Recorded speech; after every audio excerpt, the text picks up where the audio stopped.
Hi, welcome to DI solutions. Zoho CRMൽ task എങ്ങനെയാണ് create ചെയ്യുന്നതെന്ന് നോക്കാം.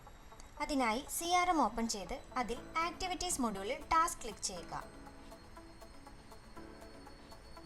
ക്രിയേറ്റ് ചെയ്തിട്ടുള്ള ടാസ്കിൻ്റെ സ്റ്റാറ്റസ് ബേസ്ഡ് വ്യൂ ആണ് ഇവിടെ കാണുന്നത്. ന്യൂ ടാസ്ക് ക്രിയേറ്റ് ചെയ്യാനായി റൈറ്റ് സൈഡിൽ കാണുന്ന ക്രിയേറ്റ് ടാസ്ക് ബട്ടണിൽ ക്ലിക്ക് ചെയ്യുക. ടാസ്ക് ഇൻഫർമേഷൻ എൻ്റർ ചെയ്യാനുള്ള ഫോം ഇവിടെ ഓപ്പൺ ആയി വന്നിട്ടുണ്ട്.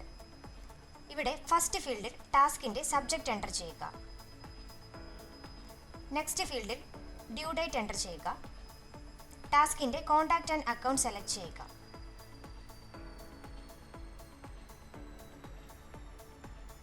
സ്റ്റാറ്റസ് ഫീൽഡിൽ ടാസ്കിൻ്റെ സ്റ്റാറ്റസ് സെലക്ട് ചെയ്യുക. ടാസ്കിൻ്റെ പ്രയോറിറ്റി ഫീൽഡിൽ സെലക്ട് ചെയ്യാവുന്നതാണ്. ഈ ടാസ്കിന് റിമൈൻഡർ സെറ്റ് ചെയ്യണമെങ്കിൽ റിമൈൻഡർ ബട്ടൺ എനേബിൾ ചെയ്ത് ഡേറ്റ് ആൻഡ് ടൈം സെറ്റ് ചെയ്യാവുന്നതാണ്.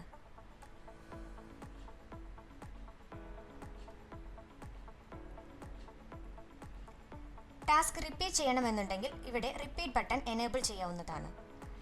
ടാസ്കിൻ്റെ ഡിസ്ക്രിപ്ഷൻ ഇവിടെ ഡിസ്ക്രിപ്ഷൻ ഫീൽഡിൽ എൻ്റർ ചെയ്യാവുന്നതാണ്. ഡീറ്റെയിൽസ് എൻ്റർ ചെയ്തതിനു ശേഷം സേവ് ക്ലിക്ക് ചെയ്യുക. ഇപ്പോൾ ക്രിയേറ്റ് ചെയ്തിട്ടുള്ള ടാസ്ക് ഇവിടെ ആഡ് ആയി വന്നിട്ടുണ്ട്. Thank you.